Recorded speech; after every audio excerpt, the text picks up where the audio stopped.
निवडणूक आयोग आणि बीजेपी म्हणजेच नरेंद्र मोदी आणि अमित शहा या लोकांची त्याच्यात मॅच फिक्सिंग होती आणि त्या मॅच फिक्सिंगच्या आधारावर जनमताचाच विश्वासघात करण्याचं काम महाराष्ट्रामध्ये भाजप आणि त्यांच्या महायुतीने केलेलं आहे। हे सिद्ध झालेलं आहे। बेईमानीने ही लोक निवडून आलेली आहेत। जे राहुलजींनी जे भूमिका मांडली त्याच्यात कुठलीही चूक नाही, ते बरोबर आहे।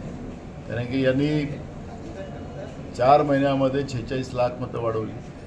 ते कुठले मतं आहेत, कुठून आले, कुठं राहतात त्याची माहिती निवडणूक आयोग देत नाही।